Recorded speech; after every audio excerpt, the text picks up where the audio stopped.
on time.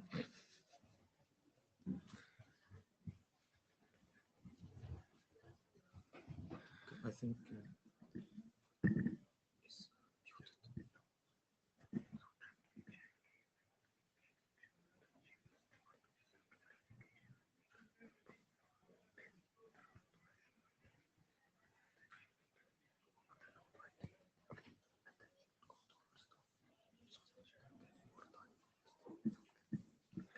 Hey everyone, welcome to INTAREA. It's 1 o'clock now. Let's get started. Well, first we start by introducing ourselves. yeah. Hello everyone. This is Wasim Haddad. Juan Carlos Zúñiga. So we have a very full agenda, and we are hoping to get through the whole of it, and also perhaps some extra slides. So let's get going. As usual, the note well, reminding that we are working on their IETF policies. So by participating here, you agree to follow the IETF processes and policies, and you have to be aware of all the patent and IPR policies related to it.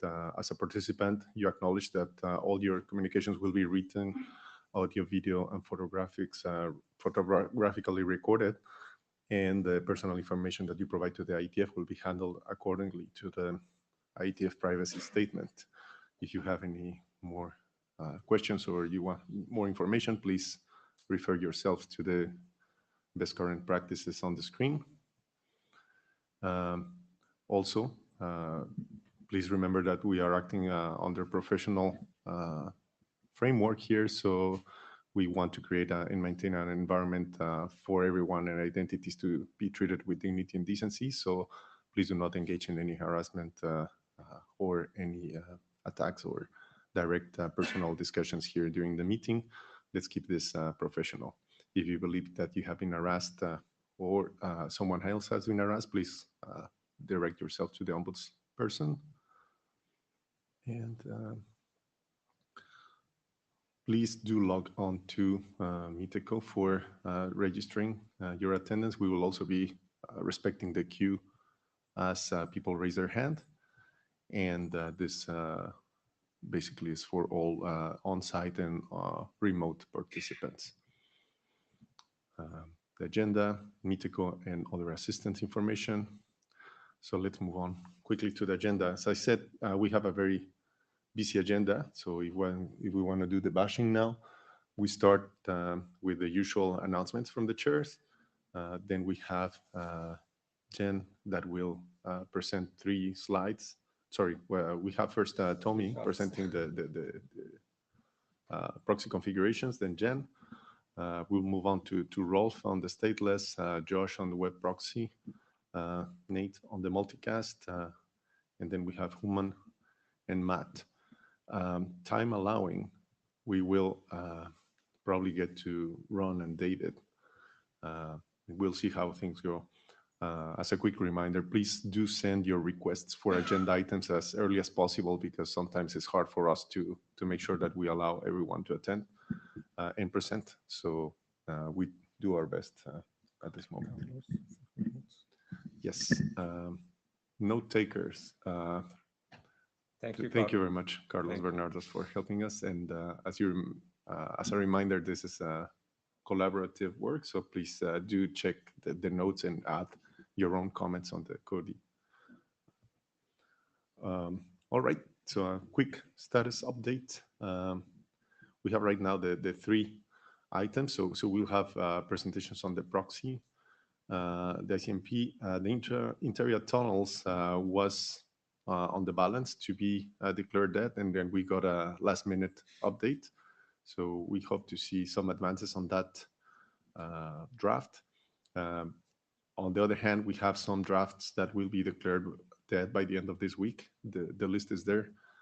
We have already reached out to the different authors, and the drafts are pretty stale at the moment.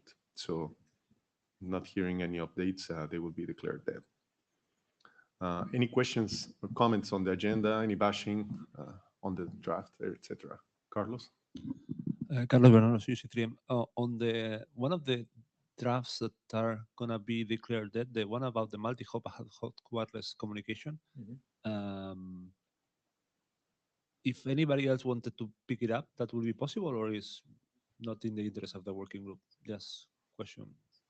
I may be But interested personally on that one, but well, that's an interesting point. But I mean, it's an adopted working group draft that has been pretty much abandoned by the authors. So Eric, Yeah, as soon as you know, I drink responsibility for INTAREA. As we all know, as soon as the draft is adopted by the working group, there's the working group owning the draft. Okay, even if we know that the author is doing it, so anybody can continue the effort there. I would suggest though to contact the authors and cite them as a contributor in the section. But feel free, Carlos, if you want to continue, feel free. okay, so please let's reach out about the logistics. But thanks for that, Carlos, if you have interest. All right. So without further ado, I guess we can move to Tommy. Is Tommy in the room? Oh, yes. There. You want to present yourself? Cool.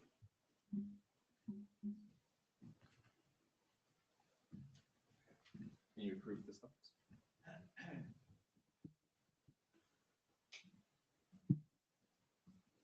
Sure.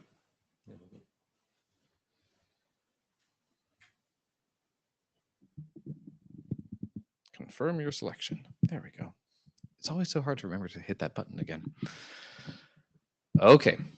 Hello, everyone.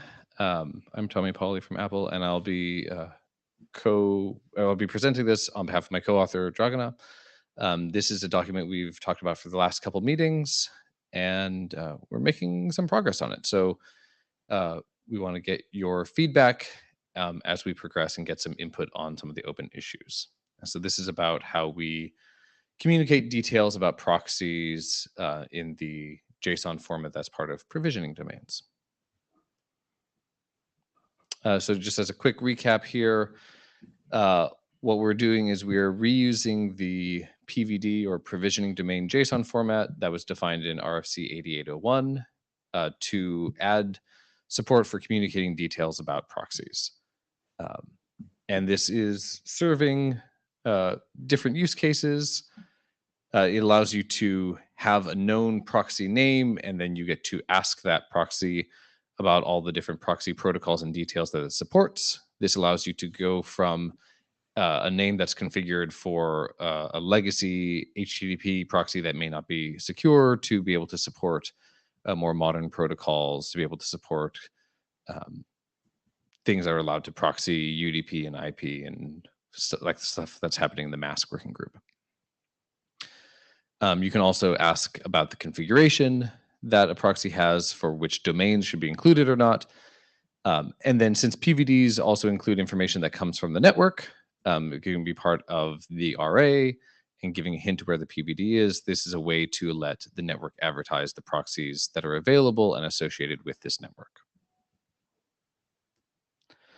So in the most recent update, we have several editorial fixes to describe some of the flows that you have for upgrading from insecure to secure proxies, updates to some of the JSON key names to make them more clear and consistent, and a bunch that was improving how we deal with the split routing to handle, besides matching or including and excluding domain names, to support including and excluding IP subnets, to be able to clarify the difference between an exact domain match and a suffix domain match. So is this proxy able to proxy traffic to everything under example.com or just a specific name under example.com, to include information about what ports it allows proxying to,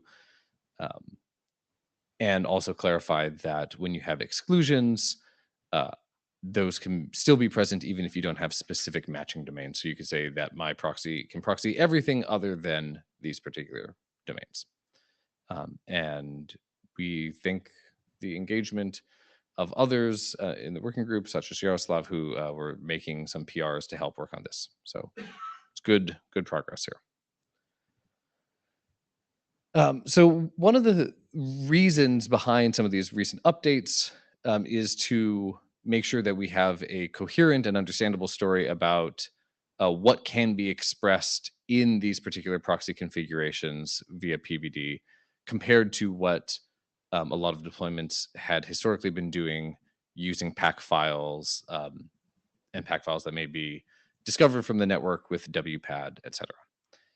And so if this is, so not all use cases of the proxy PVD are equivalent to what was being done previously with PAC and WPAD, but for cases that want to use this instead of WPAD or PAC, it's important to analyze which features of a PAC script can be expressed within the PVD configuration.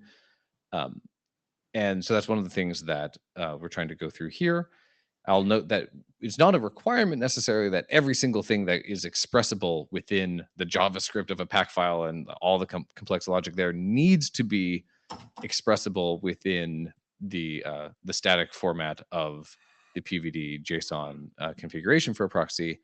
But it's important to understand what is that difference and make sure that these are conscious decisions and not accidental omissions.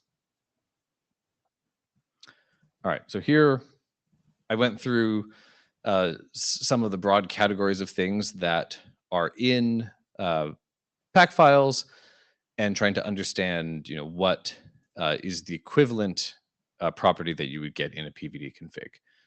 So, for example, on a PAC file, it can express 3 different proxy types. It can say, okay, you have a SOX proxy, a clear text HTTP proxy, or an HTTPS proxy, which really just means you have a clear text connection over HTTP1, you use the connect method, and then you have a TLS connection over that. The PVD configs can express all of those, but also a bunch more of the actually secure proxy protocols that can do connect UDP, connect TCP, other stuff. So this is one regard in which I think the PVD configs is just strictly better. This is one of the main motivations for doing this. When we look at the split routing that's possible with PAC files, so if we look at what's capable of being done based on the host, so normally a PAC file gets a URL in, and you can run the JavaScript based on that. So you can say, okay, based on this host name, you can go direct or you can proxy. We are able to do that in the PVD now with the match and exclude domains and with the IP subnet that can also be match and excluded. It was able to do selection of proxy based on the ports, based on what was in the URL, and we now also allow that. PAC files let you do a different routing based on the URL scheme. That is something that the PVD config does not let you do. I don't think this is relevant for secure proxies, because when we're talking about more modern secure proxies, like that are using connect UDP, etc., you're just proxying a TCP stream or a UDP stream. You don't need to know that the scheme of the port 80 traffic was HTTP because you're intercepting the HTTP traffic. So I'm just going to make the assertion that this is not something we want to preserve. If you think it is something that needs to be preserved or allowed to be expressed in this format, let me know or let us know, file an issue. And I have a kind of a footnote on all of these that I think there have been versions of PAC file scripts that let you do a routing based on the path of the URL or the query strings. That is something that at least I believe modern implementations don't allow you to do, that they will strip that out first. And that is something that we do not want to preserve in here for the PVD matching. PAC files also let you discriminate based on the current date and time using various time functions within JavaScript. I think the equivalent for the PVD file is just that the PVD file itself has an expiry and you can refetch that. So it does not let you express this particular proxy or domain like only should match at this time of day or whatever, but you could just have clients fetch new versions of the PVD config if the entire configuration has expired. I believe that is sufficient to cover this. And I think the big last one is how fallback is handled. And I think this is the one that's still an area we want to discuss more. So currently within a pack file, at any time you're returning out the proxies to use, you get to return a particular list of the proxies in order. So, for example, you could just say like, I have this HTTPS proxy, I'm going to call proxy 1, and then if that doesn't work, use proxy 2. If that doesn't work, go direct. Now, within PVDs, you can have multiple proxies in the configuration that say they're applicable for the same domains. There's no strict definition of what ordering or priority is here, because that's not the way that this configuration is expressing itself. One could come up with a heuristic like saying whichever proxy is listed first is more preferred.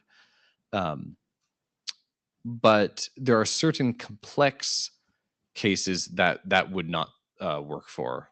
For example, you could have an existing pack file that says, if you're going to example.com, prefer proxy 1 over proxy 2, but if you're going to example.org, prefer proxy 2 over proxy 1.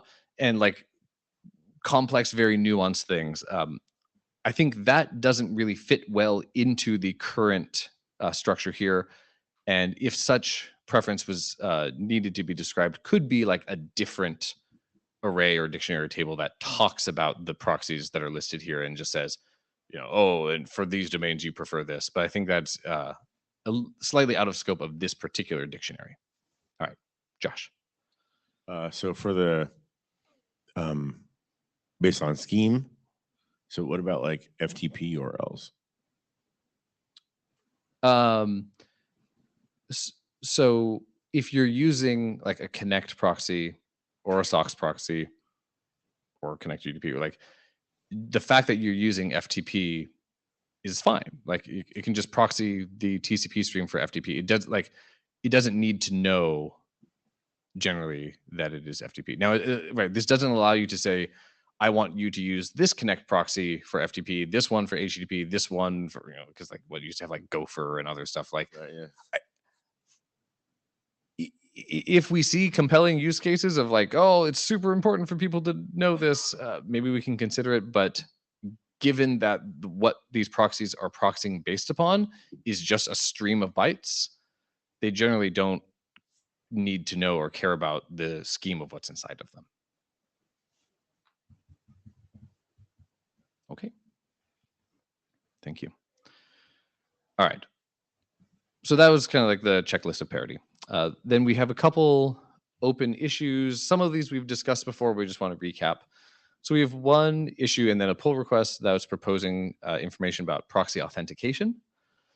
So some proxies do require authentication. Generally, if they have authentication, they can send an authentication challenge as part of connecting to the proxy. And that's the case both for SOCKS and for HTTP-based proxies. Clients can find it useful to know that there is authentication required and what that might be ahead of time. So, like a straw man example here is you could have a hint about the HTTP authentication scheme that the proxy is going to challenge for in the proxy config, so that if you need to get the credential ahead of time, or if you want to know whether or not you'll be able to use this proxy, you could know it ahead of time. You could have other authentication hints. For what it's worth, like this scheme in general is similar to some of the configuration formats that we use for our mask proxies for private relay, and in those cases we do include the hint about the HTTP authentication scheme for like using privacy pass in that. So it can be useful. I think the question is, do we want to do anything within this document? Because it is a bit of a can of worms to open up. So we could say that we shouldn't do anything in this area, that the proxy configuration shouldn't be including anything about authentication. We could say that that's a useful thing, but it's not appropriate for this particular document because it really expands the scope and it's just another key you could end up adding later. Or we could say that we do believe this is important for this document, And this is a kind of fundamental piece of proxy configuration. Yaroslav. Yeah, so one of the use cases that I had in mind when I was proposing that pull request is proxy selection criteria. So for a client who can reach a certain destination through multiple proxies and have different authentication restrictions and have selection of proxies with different authentication options, it would choose what is the best. Instead of confusing user with things like select certificate, yeah, let's do oath instead, and falling back through various problematic things. Yeah, that's fair. Does anyone else have an opinion here? I'd like to get input. Oh, there's someone else in the queue. Dragan. Who's that? Dragan, thank you. Dragan Bjanovic, I think that this should not be in this document. It's a big thing to start to put it into this document. If that's useful, I really don't know. I know your use case, but the clients already have some notion of of which proxies to use. They probably also have a notion what kind of proxies they're connecting to. I don't know. I prefer this first or the second one. Yeah. Okay. Thanks. Miriam?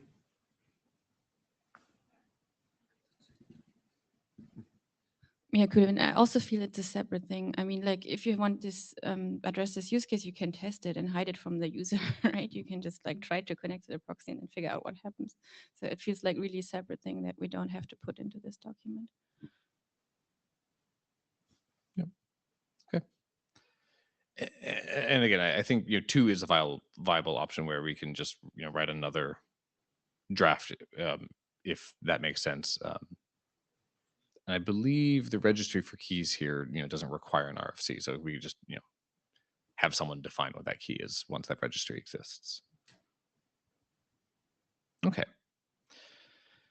There was also a PR and issue opened for, what I would say, this is just like, do we want other information that would normally come through DNS about the proxies? So one of the things we had added last time was ALPN hints about the proxies. And so this was done specifically to say, when you have a proxy, it is nice to know ahead of time if this proxy, if it's supporting Connect UDP or something, allows connecting to it over HTTP3, HTTP2, both, as opposed to having to go and find that out through DNS, particularly because a lot of proxies can be connected to purely by IP address, and that's a case where you wouldn't normally have a service binding DNS lookup to learn what the ALPN hint would be.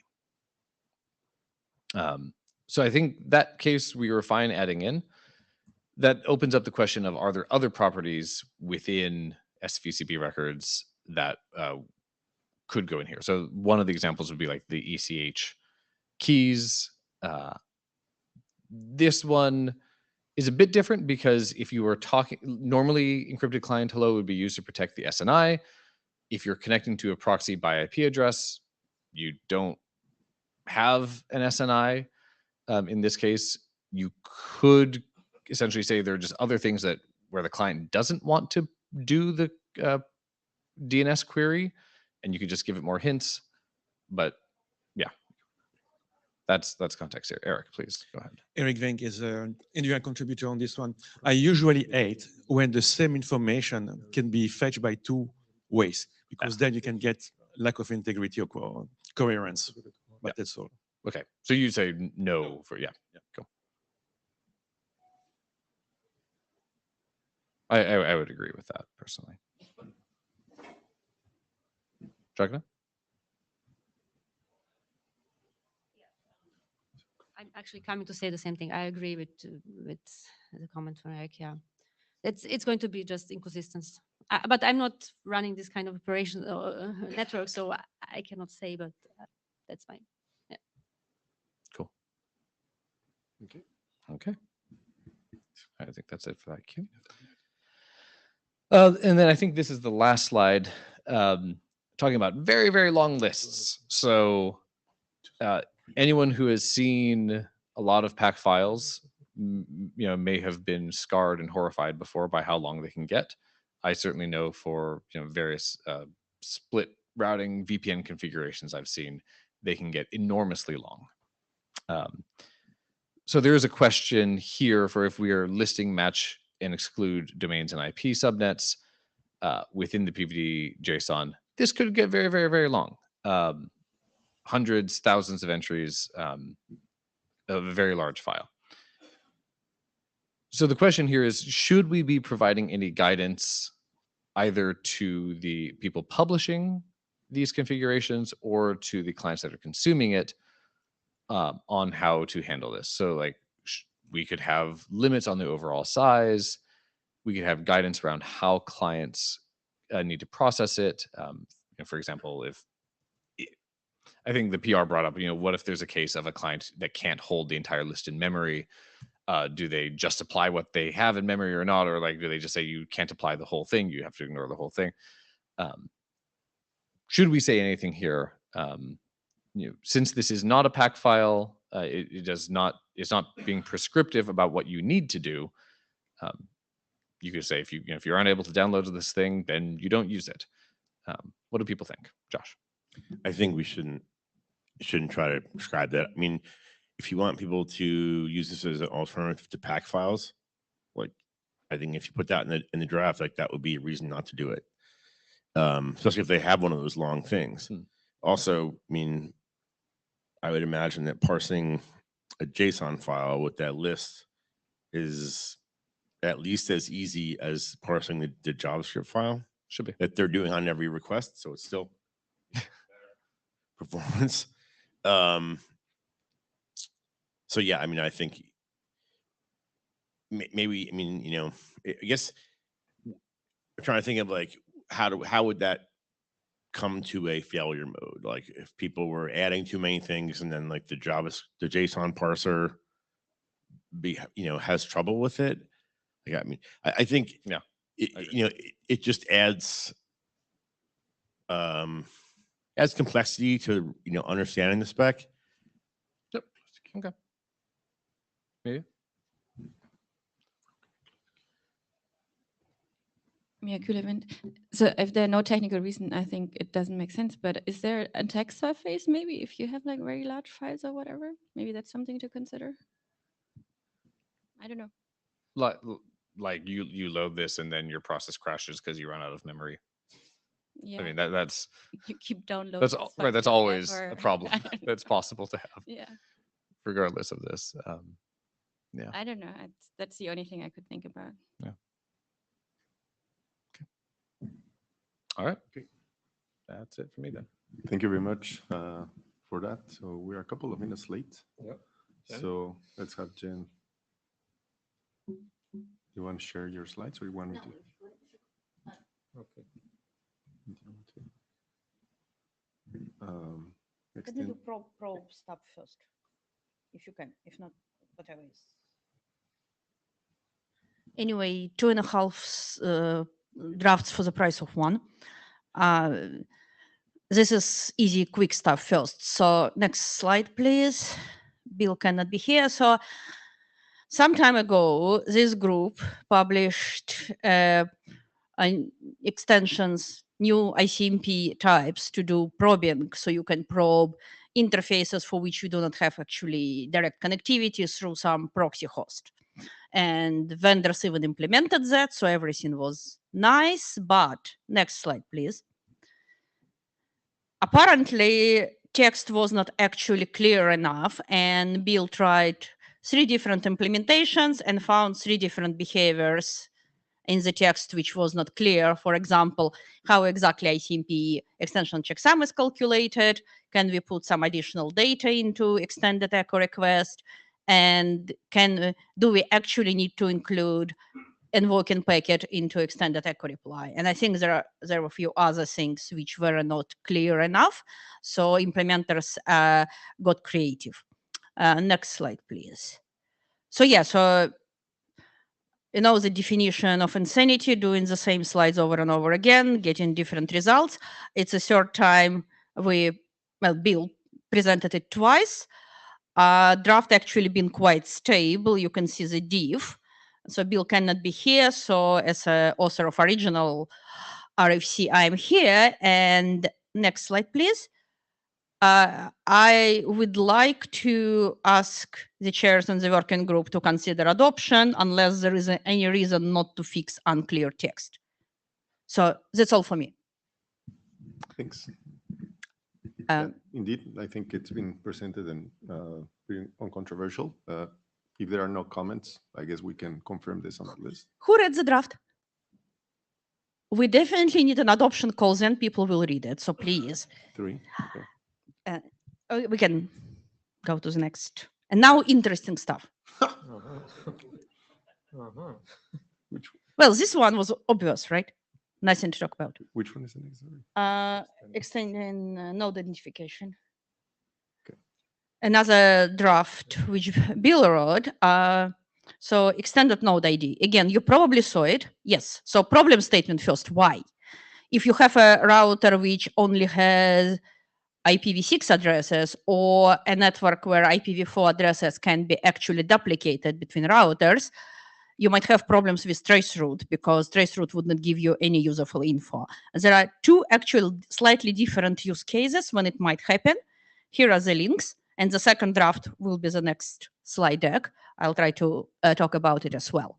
So we have a problem. Quick reminder, again, ICMP extensions. What are they?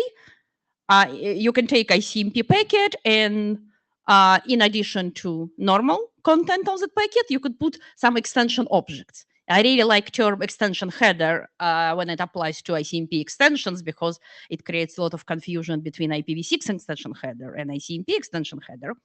So anyway, this group keeps defining new ones. So here we are. Next slide, please. This draft suggests creating a new node identification extension option using already actually allocated by IANA type 5. And it could contain two sub-objects.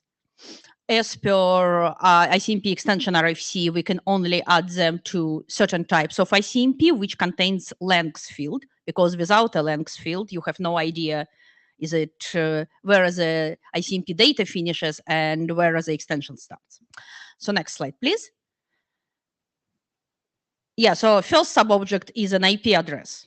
So your ICMP could contain an IP address of the node which sent it.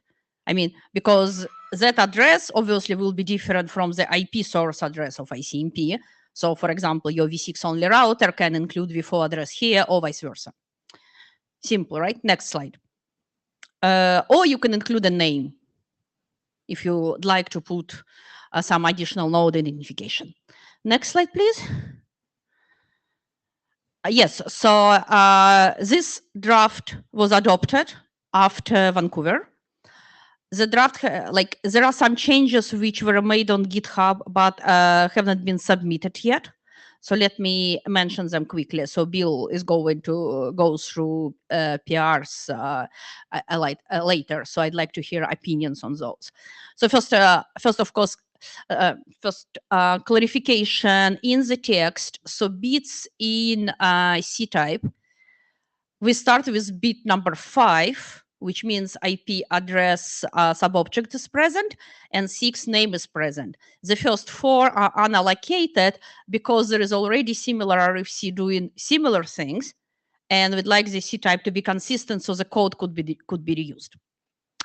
And additional text will be added to the draft to clarify that if new sub-objects are defined, and so bits from 0 to 4th can be reused, those sub-objects must be added after IP address or a name. So if implementations can only recognize IP address or a name and does not recognize new ones, it can just ignore the rest of object. Next slide, please. Yes, some security consideration text has been added. This should be configurable, obviously. current text, I think, is saying off by default, but because of the draft I'm going to present next, we need to add exceptions for translators because CLAT translators actually should have this enabled by default. Next slide. Yes, so feedback to proposed changes. They should be visible on GitHub, but as I say, not in the data tracker yet. Anything else we'd like to add here? Now we have Ron. No, Ron is remote. I think. Ron? Hello, can you hear me? Yes. Okay, I have one comment. This may be helpful, it may not. Right now, you have an issue that the extensions and the extension header need to either be of a known size that can be predicted by the ICMP message or the last thing in the ICMP message. And the reason for that is that the extension header itself has no length attribute. I have a draft in this working group that adds a length attribute. That might help you. Yes, thank you very much. I saw your draft. I'm excited. Oh, thank you. Okay. Any other comments? Okay, so we can go to the next. Okay, so why we needed the previous draft. Next slide, please. This is actually V6 Ops draft, will be presented in V6 Ops, but it might be of interest for this working group. So reminder, 464xLAT is the beautiful things which allow your laptops here to be on V6 only network and still let applications like Spotify, which are V4 only, work successfully because CLAT, customer side translator, translates IPv4 packets generated by an application into V6 packets before sending them onto a physical interface. And somewhere in the edge of the network, NAT64 will translate those packets back. So V4 only applications can talk to V4 only those like destinations. Next slide, please. Just a moment, my browser just crashed. Well, anyway, so as you can see, when IPv4 packet is translated, we're using NAT64 prefix to represent V4 address in a V6 address, right? Easy. So we can translate back by stripping the prefix. So that allows us, for example, if an intermediate router somewhere in the dual stack internet send you ICMP back, V6 only network will see it as a V6 packet and your CLAT will translate it back to V4. However, if I do traceroute, for example, all my V6 only hops would respond from real V6 addresses, untranslatable V6 addresses, which cannot be really presented. And so as far as I know, most of the implementations just drop them. Some implementations using some fake addresses, non-real one, to present those things. So we'd like to solve this because, next slide, please. Yeah, it causes operational issues, right? Users complain to your ops people because I do not see hops and traceroute, which means your network is dropping my packets, which is actually not true. And NOC is normally very much confused again because they do not see any hops and they cannot troubleshoot. Also unlikely, but still, if you unlucky enough to get MTU problems, right? Your pass MTU discovery packets cannot be translated and sent to applications. Next slide, please. So we have a problem. Here is solution. First of all, terminology.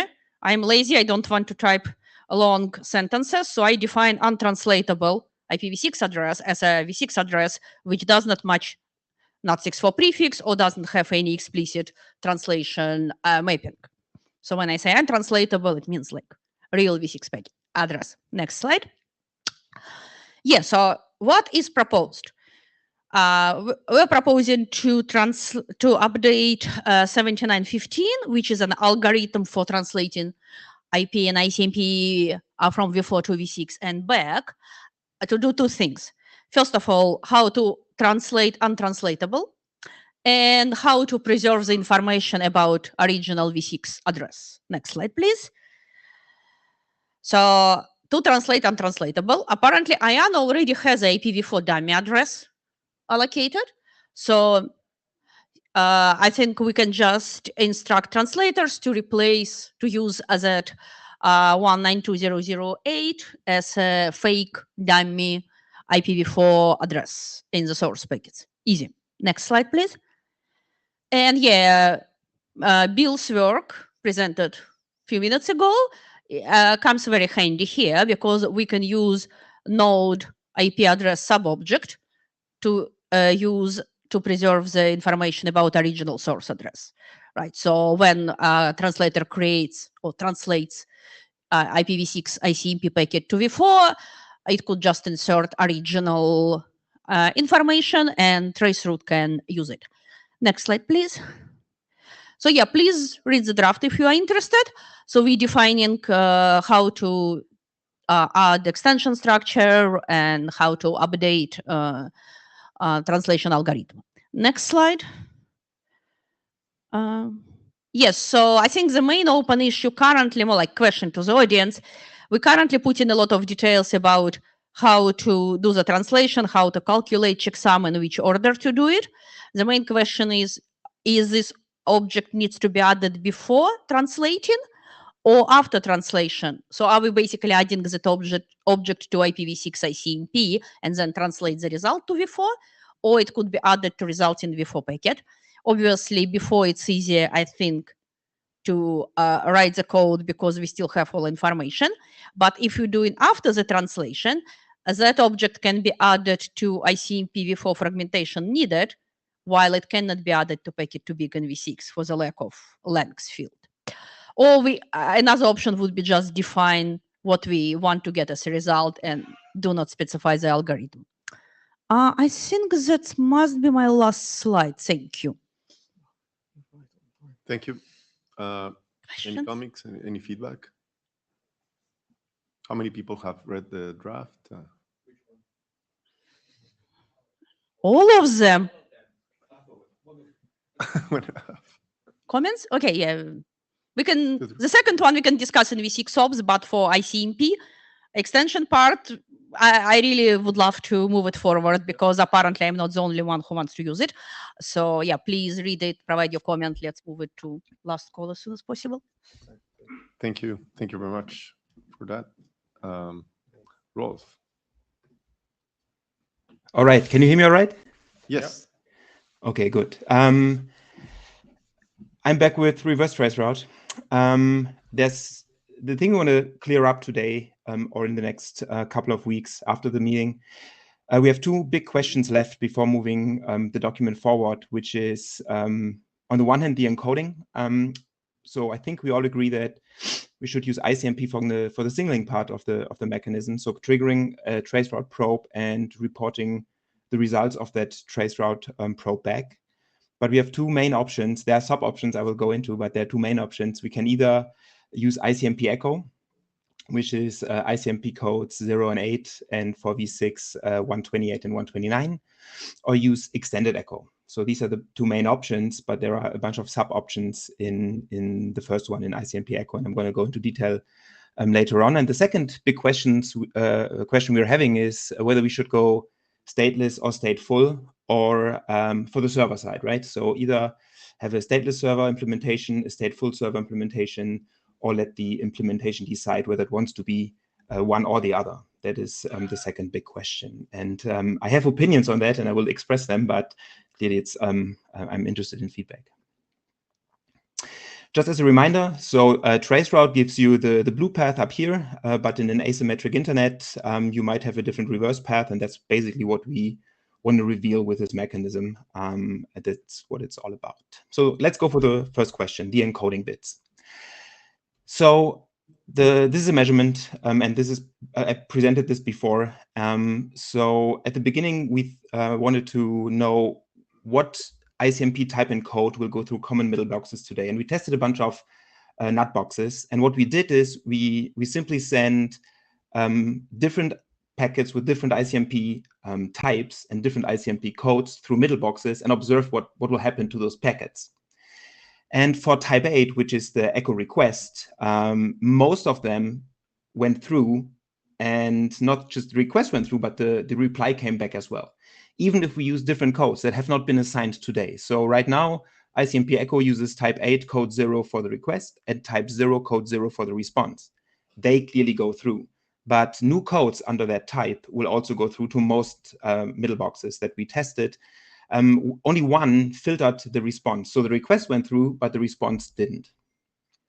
We tried other types and code combinations as well. For example, one that's wedged between types that are currently being used, that's code type 7, and one at the very end of the spectrum, type 2552. We used that because that's not the experimental bits, and used code 0. And one box, surprisingly, actually forwarded those packets and the reply as well. But most boxes just filtered those packets, and some bypassed them. And bypass basically means they send out the request, but they don't translate the sender address.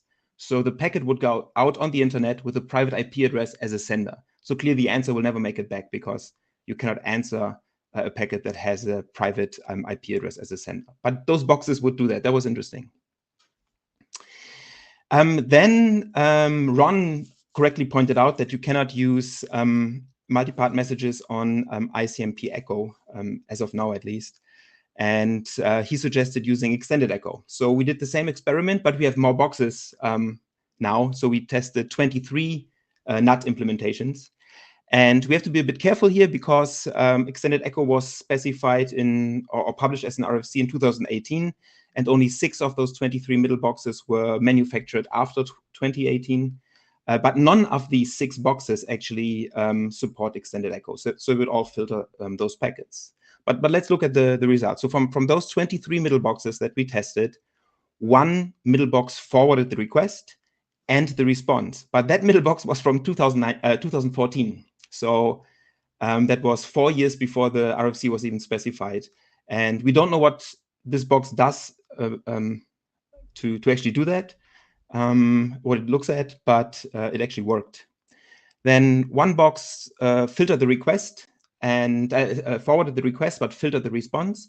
More than half of the boxes filtered extended echo. So they would not even send out the extended echo request. Since we tested this in a lab, so 8 boxes bypassed, again, the NUT, not translating the source IP address. So they left in the private IP address of the home network. So what happened is in the lab, we can respond to those packets because it's just we had just had a single hop and we could respond to those boxes. And what we found was, that's quite interesting, 5 boxes would filter the response, but 3 would actually let it through the NUT as well. So untranslated, of course, but they would let it through. This was not relevant for us right now, but it was an interesting observation how weird people implement NUT these days. So let me go back 1 slide. So the verdict here was ICMP echo works with new codes through middle boxes today. Most of the time, extended echo most of the time will not work through middle boxes today. Ron, you wanna say something right now?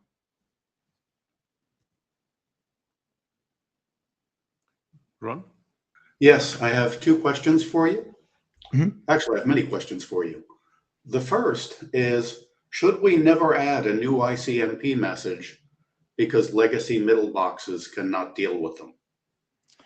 I think it depends on what you want. So if deployability is important to you, and it is to us, I would suggest we would go with, I'll come to my suggestion later on and the options we have, then yes, but generally no. Of course, you can still implement new types.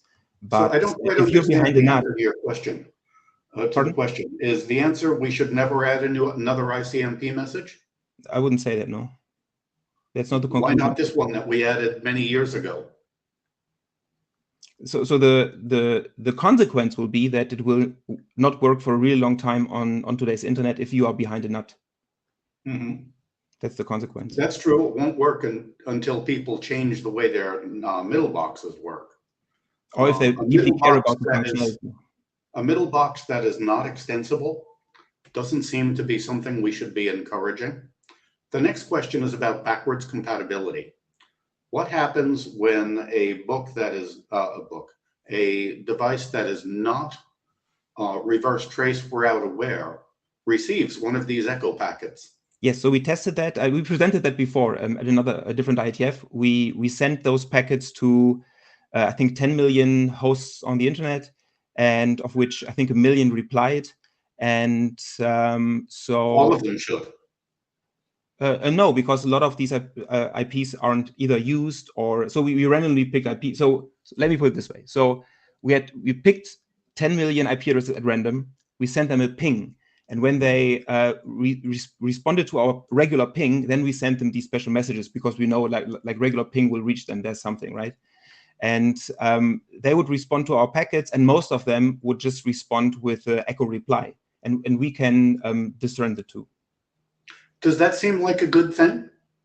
Yes, because it means it's even the end host will reply to it. And if they just reply with an echo, we know it's just an echo.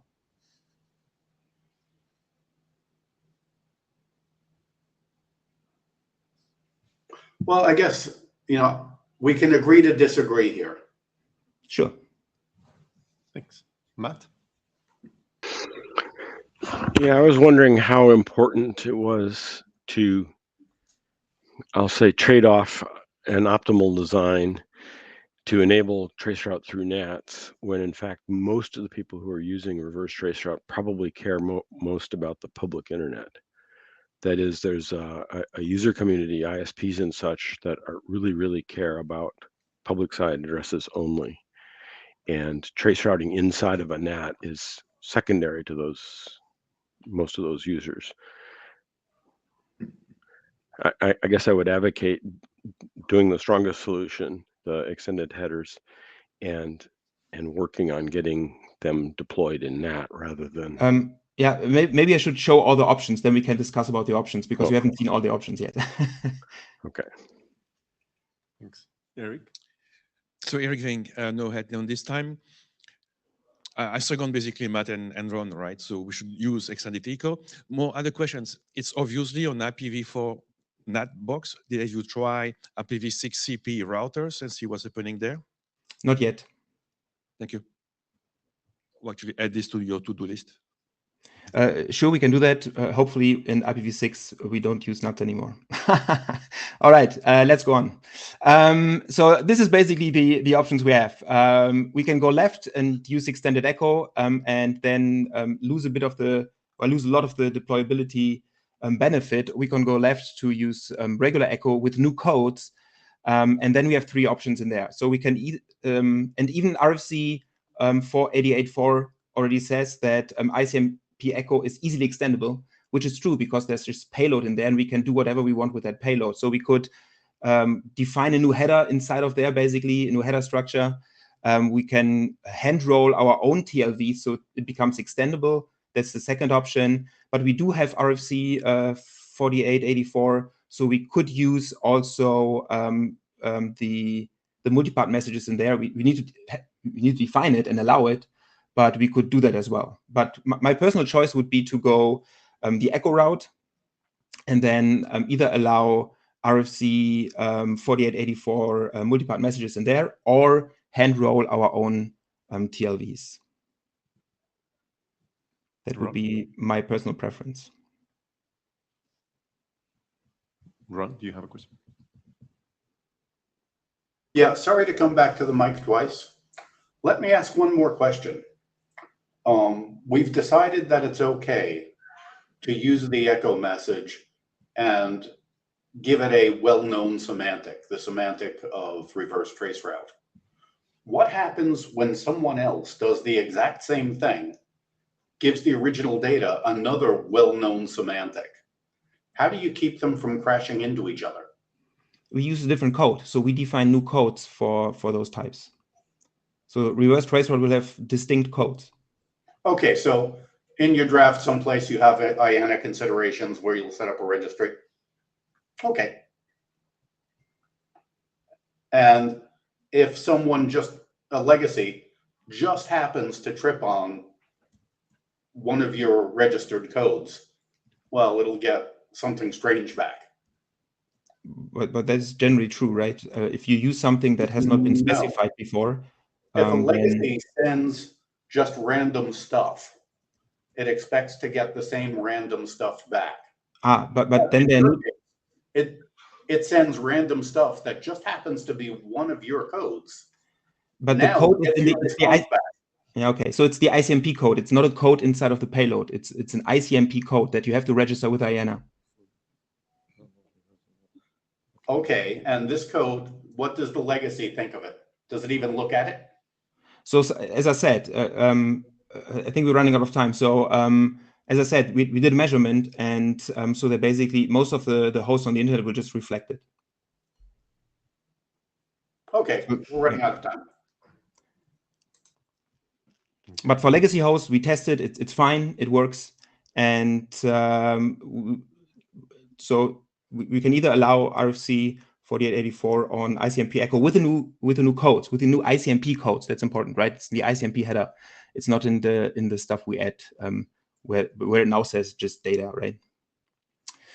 All right. I quickly want to come to the last question, the second question we have. So we can either do the server can do a stateless operation where everything it needs, it would put into the packet, into the traceroute probe it sends out. The TTL, the ICMP time exceeded message will have a snippet of that original packet sent back to you. And all the state you need is in that packet. So you don't have to keep it locally. You basically put it into the packet. The packet gets comes back to, or parts of the packet come back to you in the ICMP time exceeded message. That's all the state you need. But there's only, so we used RIPE Atlas data, and only in 50% of the times there's enough space in the packet. And that means in 50% of the times you wouldn't get a proper RTT estimation. That's something Traceroute gives you today, right? The hop and the RTT estimation. And if you would do it statelessly, in 50% of the cases, you would only get the hop, not the RTT estimation, because the packet is cut off too early. That's what you basically have when you go stateless. So the stateless design, the positive thing is you don't have to keep state around, but you can't have RTT estimations work reliably. So sometimes they work, sometimes they don't.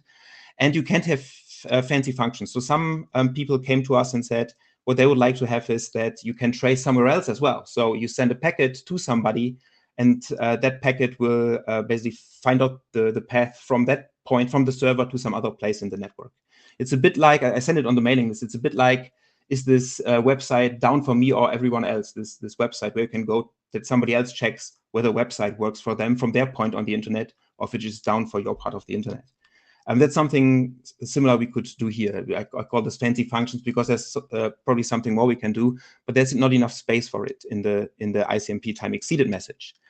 And if you go stateful, RTT estimations always work. Fancy functions are in principle possible, but we need to keep a little bit of state around and maintain it.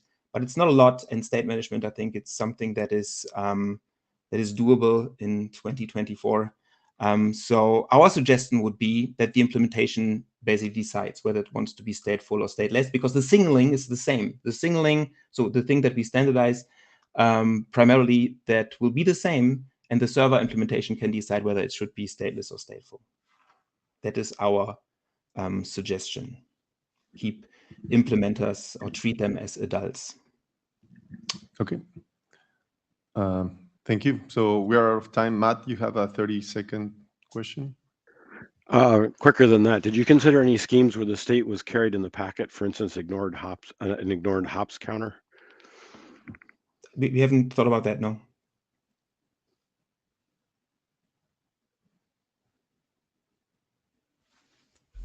Okay. Thank you very much, Rolf. So please Thank you. follow up any discussions on the mailing list. Next, we have Josh. Would you like to present your slides, or should we? Can you do it for me? Yeah.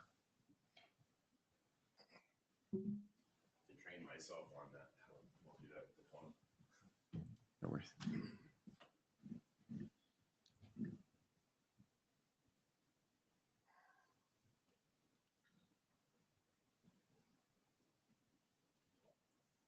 Okay.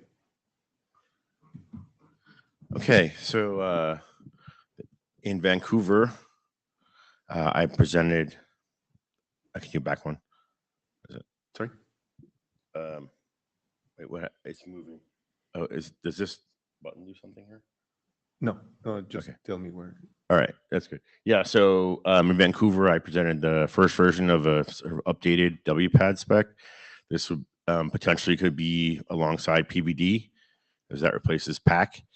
And the idea is just to try and find ways to make it less dangerous. So this is the second version. Next slide. So in the first version, the changes were to get rid of the old discovery mechanisms that really never panned out. DNSA is still one that's used, and that's probably the most dangerous. And added the media for PVD and also added a URN to explicitly state that there's no proxy on the network. Next slide. So then this O2 draft goes a little further. One of the annoying features of the old version is the DNS devolution, where it looks for a WPAD server at the client subdomain. So in this case, let's say it's windows.dev.example.com, and it just keeps chopping off subdomains until it gets to the top level domain name in the organization and then tries there. So instead of that, this draft adds a URN that makes it explicit. So if the client domain doesn't have it and the administrator wants to have it, they can explicitly state it with the URN, where the R component, that question mark plus, gives it the domain it should check for. It was going to be doing it through DNSSD. So that's getting rid of one of the other areas of security issues. Any questions? That's the last slide, right? Yep. Okay. Any questions for Josh? How many people have read the draft? 2. Okay, so I guess I encourage people to read the draft and send comments on the mailing list, please. Mm-hmm. Yep, you get a few minutes back. Thank you. Thank you very much. All right. So next is Nate. Are you sharing slides, or would you like us to share? Okay.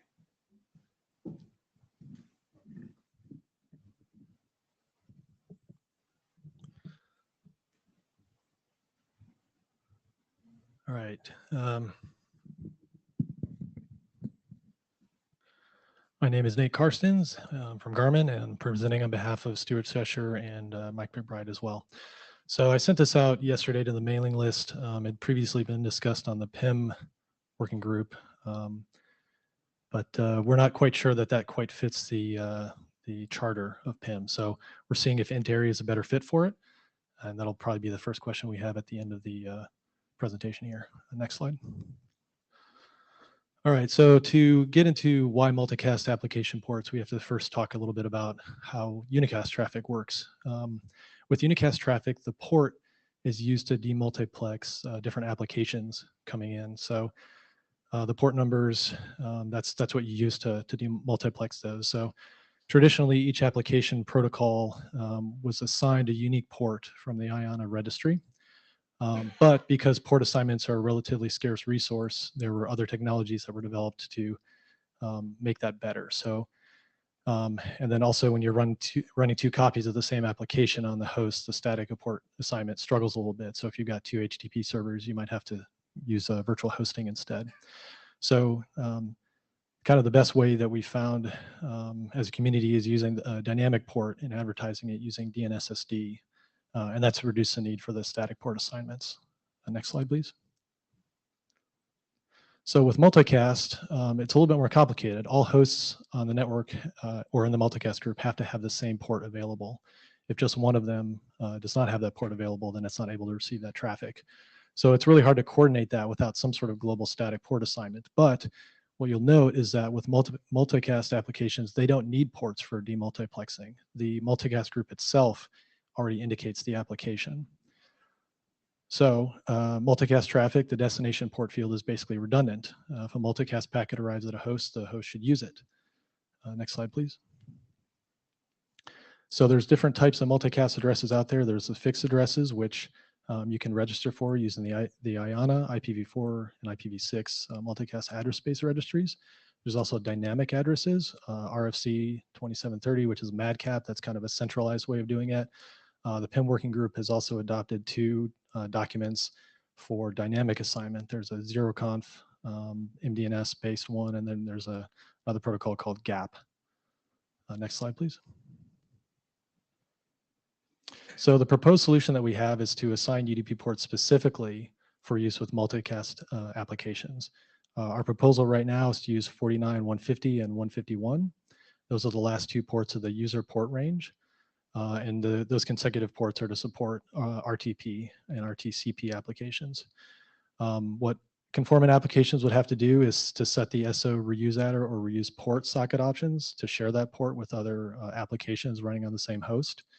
So the nice thing about this is that the host stacks don't need to be updated to support this. But we do note that it would be beneficial to basically force those ports to act like those reuse adder flags had been set. And so those conformant hosts are always act as if those ports are shared. Next slide, please. There's a couple different demos that we have. I demoed this at the 118 meeting. And this is just using SOCAT, so kind of off the shelf thing. You can check that demo out if you want, but those are the commands to run those later if you'd like. Next slide. Also have more extensive demo code available. And this is the GitHub place where that demo code is located, as well as the XML for the document. So there is a difference between the two biggest network stacks. Linux and Mac OS, those are kind of POSIX. Note that you're binding to the multicast address. You use that add membership socket option to join the group. That's pretty common. And then you use the SO reuse adder to support more than one local application using that group. With Windows, it's different. You can't bind to the multicast address. You bind to the interface address. Again, you use that add membership. But then because you're binding to the interface address, you actually have to use that reuse adder flag to support more than one local application using that port at all. So slight difference there, but the main theme here is set that flag and it'll work for everything. Next slide, please. So there's still a number of issues that we're discussing. Security policy. One thing to note when you set that reuse adder flag is it allows other applications to bind to that port. So in theory, that was kind of a security mechanism, and we'd be removing that. We're discussing if two ports are actually necessary. There's an RFC that assigns those ports to RTP or a certain RTP profile. So we're trying to nail that down. And that if port 49151 should remain reserved, really we could use any ports out there, but that seemed to be a good one to kind of flag that this is maybe used slightly differently than other applications using a port. So looks like there's a number of questions here. Yep, thanks. Dave?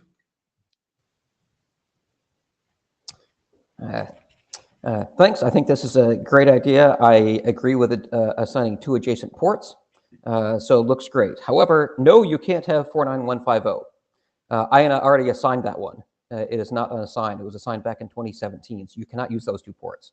However, you could use the two just below that and use like 491, 48, and 49, which are both unassigned. So other than the port numbers being wrong, everything else looks great. So thanks. Okay, thanks. Thank you. Lorenzo? I assume you checked that this actually works, right? Because last time we checked on Linux, basically SO reuse adder randomly hands the packet to one of whatever socket it matches. So hopefully you check that the fact that it's bound to a particular group means the other socket doesn't get it. Yeah, that's right. I think that might be for the unicast case where it will kind of round robin the packets coming in. No, this was specific for multicast. We were trying to fix MDNS and there were two MDNS implementations and the packages randomly got handed to one of them, which was not, not helpful. But hopefully, I'm jumping line, Stuart Chad from Apple. We should check this because I think you might be misremembering, Lorenzo. MDNS responder uses a mix of multicast and unicast, but multicast packets should go to all the subscribers of that group. And I'd be very surprised if that's not the case. So let's check that. Thank you. Max? Hi, just a quick question. Is this for ASM only or also for SSM? Because in SSM, I don't see how the multicast group alone would be enough to multiplex or demultiplex rather. All of our testing is done with ASM, but I believe it would work with SSM as well. Okay, but in SSM, you could have multiple different applications use the same multicast group if they have different sources, right? So Yeah, want to consider it. ideally you would want to have different applications using different destination addresses. Sure. Could be the case. Just a consideration. Thanks. Thank you. Eric? Eric Ring, first, without any head, I can't find it very strange to take the port number which are on the top range, because you give them different status while they are basically the same as any other. Anyway, this is just a personal taste. Now, with my AD on this, I just wonder whether it's the right working group, because typically port assignment are not done here. Could be done, right? Don't take me wrong, but if you try a transport group, TSV, WG, for instance. Well, we have No, so stick behind. Yeah. I mean, Gary maybe have more. I think that this is a little different than just assigning a port to an application, because the idea here is that any new application will be assigned to that. And so part of what the document suggests actually is that when we modify the questionnaire for a port, part of what you have to do is justify your use of that port. And so this would add another question that says, can you use this instead of having a port assigned to you? And that's kind of why we put it at the top end of the range, is to kind of differentiate it. Hi, Gary Fairhurst as TSVWG chair.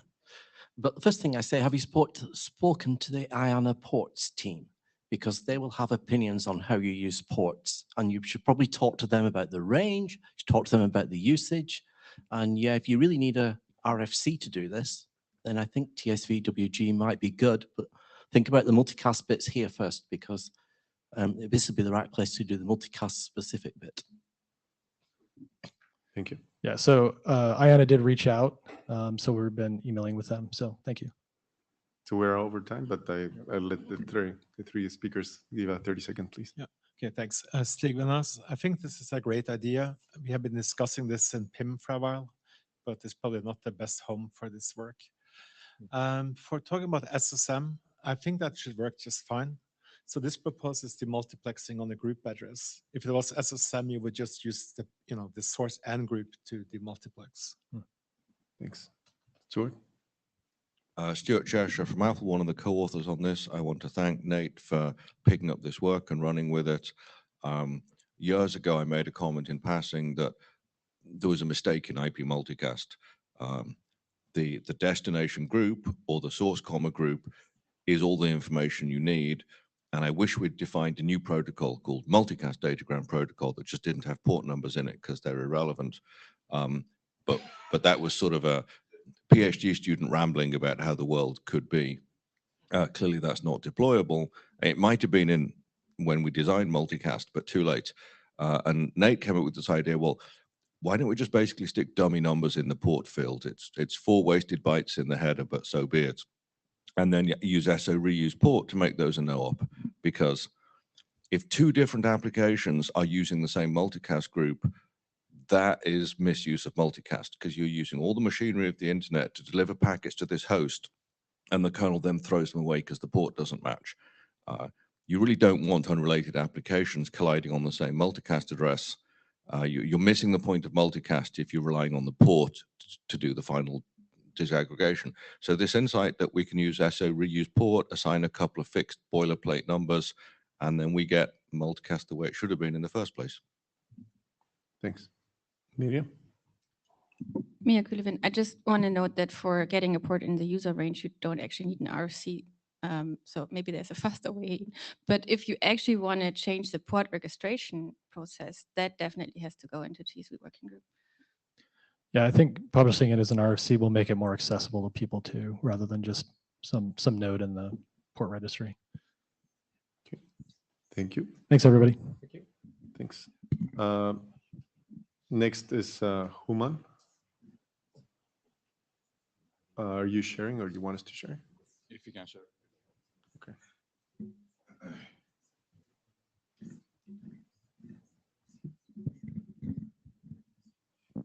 All right, from fun topic of multicast to encryption. Fun just keeps coming on.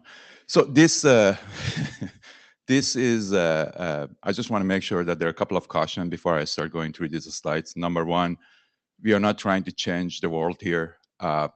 We are talking about changing MACsec a little bit to do encryption for MPLS transport or SRv6 transport. Number two is that this is not proprietary. There's a lot of chips out there that right now they have the encryption engine baked into the chip. And the way that we are beginning to go forward is we are beginning to see that these chips are capable of doing some of these stuff that I'm going to talk about. And number three is while I go through these slides, don't get scared. We are not trying to standardize everything that you see in these slides through IETF. There is going to be a work between IETF and IEEE to make sure that this thing goes smoothly. But that said, as you can see from the slide titles, there is a lot of traction and interest in some of these concepts, which I'm sure you're going to start seeing with other vendors as well. Next slide, please. All right, so going into it, just a little bit of background on MACsec. So as most of you guys know, MACsec, the big thing about it at very high level is it's line rate encryption, and it is low latency encryption, which everybody likes it in data center. Everybody likes it in the service providers. But the problem with MACsec is that when it comes to packet encryption, it encrypts the MPLS header and encrypts the IP header, and it actually authenticates the MAC header. Authenticating the MAC header means that if MACsec goes into a router, you need to decrypt the entire packet, look at the MPLS header, IP header, and then make a decision making. So it's not an end-to-end encryption. Meanwhile, it is very suitable for large pipes, 400 gig, 100 gig to provide encryption. So number two is that when it comes to MACsec, by some chance, I don't know the history here, they decided for key distribution, they want to use symmetric keys. Symmetric keys obviously have some advantages over asymmetric keys. Some people might disagree with me.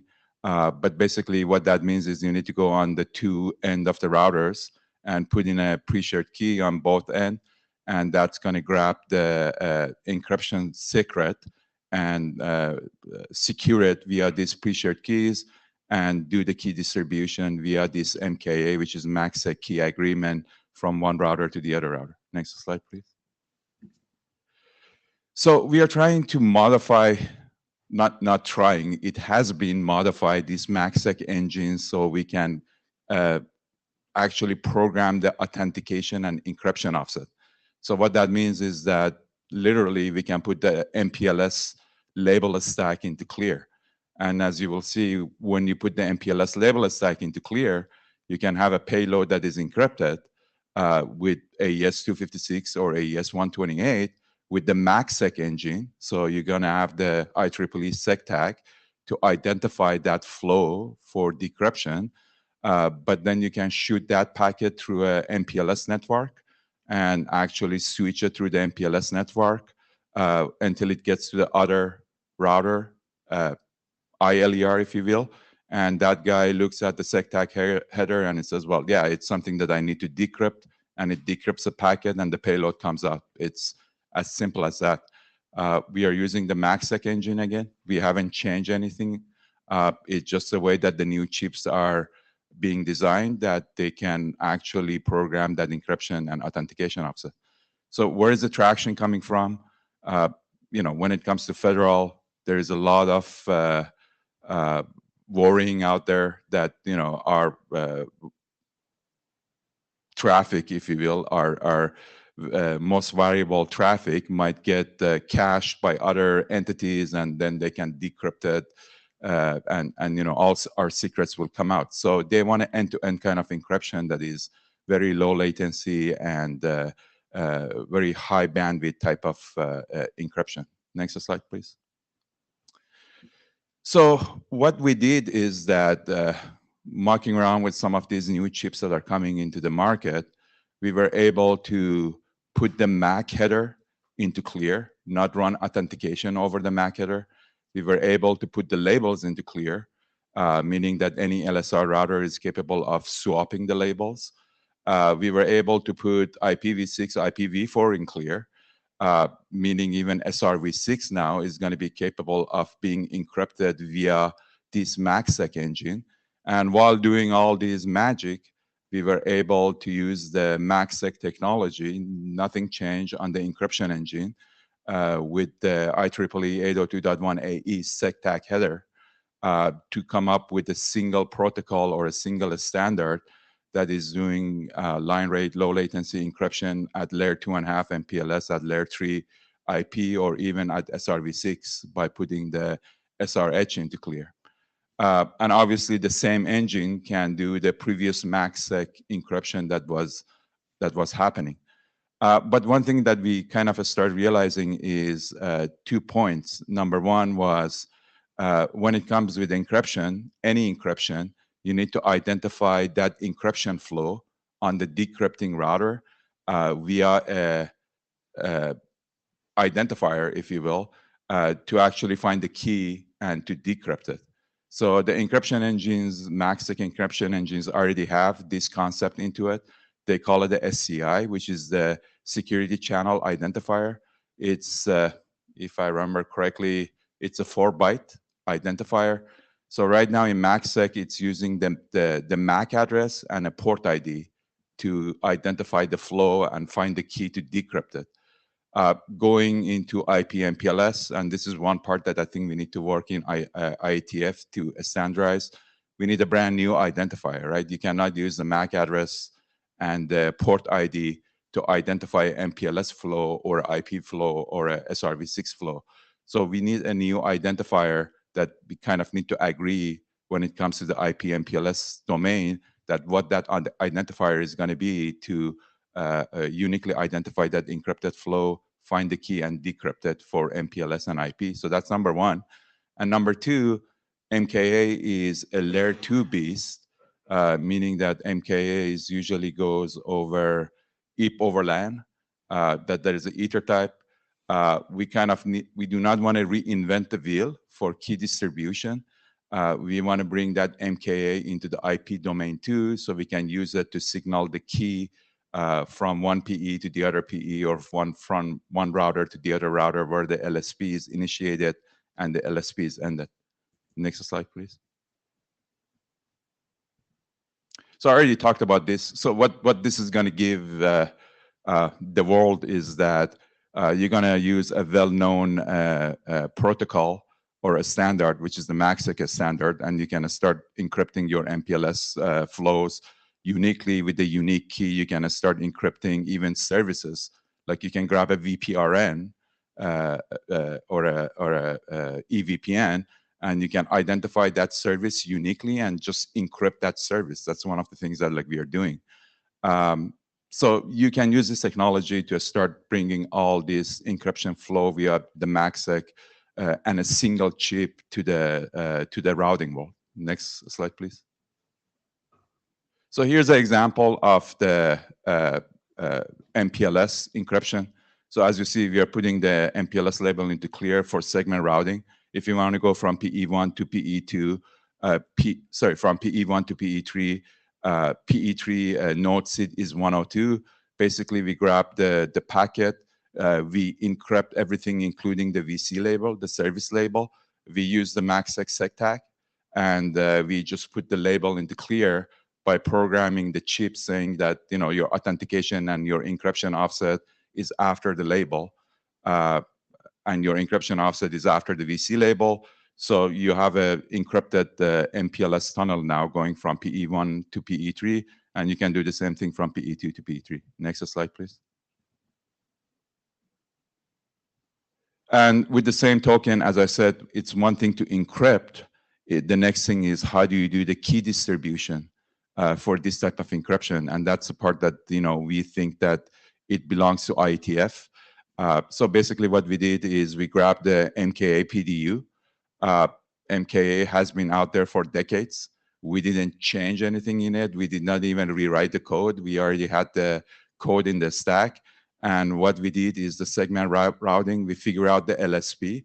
We figure out that LSP is going from this loopback IP address to the other loopback IP address. So we just use the loopback IP addresses of the segment routing LSP as the MPLS header. We put a UDP header in there that identifies the packet as a MKA through the IP network. and that we shoot the packet from the one PE to the next PE, and they were able to negotiate the keys for MACsec between the two PEs, and they were able to start encrypting the MPLS transport tunnel throughout the network, and all the P routers in the middle, they were swapping the labels, and everything was just working as it should be with the payload being encrypted. Next slide, please.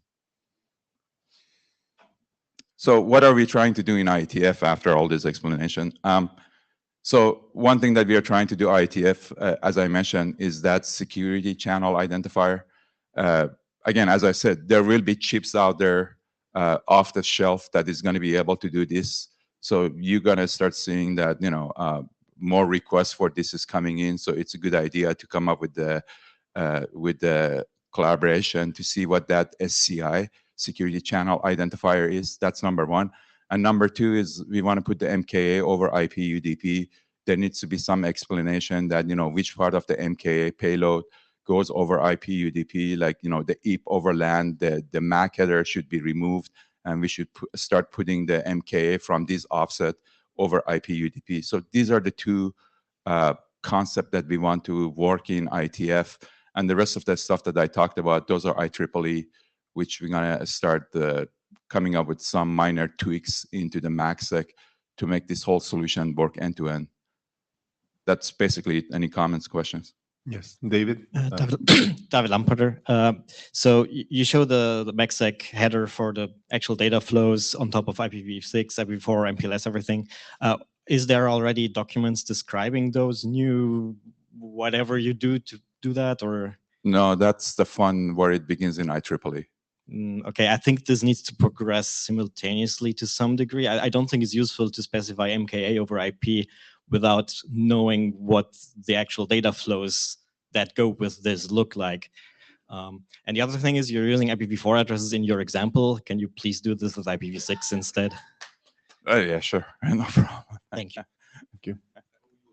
Antoine? Hello, Antoine Strango. As far as I know, a MACsec is point-to-point, so the key is negotiated between 2 points. In some of your examples, for example, when you have a pass with a service 6, you have different routers on the pass from end to end. In this case, just to clarify, do you have one key for all the paths that is shared by all nodes on the pass, or one key for each segment? Yeah, each one key per flow. So you basically in encryption. So let's put it this way.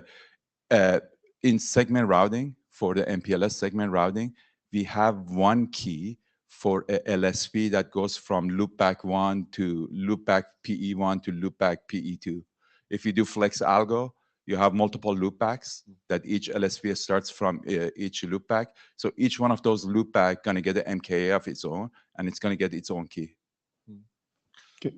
And very last one on MKA, how long does it take to negotiate a key? Because that has been a large blocker for use of public key, cryptography, key negotiation. Yeah, so I can tell you I have brought up 1,000 LSPs with a, I don't know where you're supposed to say this kind of stuff here, and with the Cavium, a couple of core Caviums. So it scales pretty good. Okay, thanks. Last point. Eric? Eric Rink, I find your idea fascinating, to be honest. Pretty much like David, if I understood correctly, you will get, let's say, an IPv6 header, then directly after the MACsec header, and then the TCP and UDP, right? So it means that these packets on the intermediate node is not an IP packet anymore, right? Because after you say TCP, but no, it's not TCP, it's MACsec. So, so sorry, are you talking about the MKA part, or are you talking? No, the transport, what the IEEE is doing. So the transport, I think there was a good idea that maybe we should put some of this stuff into the draft. I have nothing against that. We can start putting this stuff into drafts and come up with exact. So right now, the way that the transport works is that you have the Ethernet header, you have the MPLS stack, you have the sec tag, and then you have the rest of the payload that is encrypted. Okay. So when it comes to the IP, it's Ethernet, IP header, sec tag, the rest of the payload. Yeah, but normally if the IP header has got a IM6 for next protocol, so it's TCP, but no, the next byte is not TCP, it's MACsec header. That's something that I find a little bit strange because all the routers on the path, if they want to do access control list, bingo, they cannot do it. We can put, so all these are configurable. We can put the UDP header into clear too. It is configurable in the chip what you want to do. It is very flexible. Okay, anyway, fascinating. Yeah, thank you. Matt, we are actually out of time, unfortunately. I don't know if you want to say a couple of words for your presentation and then let the rest for the mailing list. Can I just do the first 3 slides? Is that fit, or are we actually out of time? Looks like we're actually out of time. Okay. Yeah. I will send it to the list. Thank you very much. you. I'm sorry about that. Thank you. Thanks, everyone.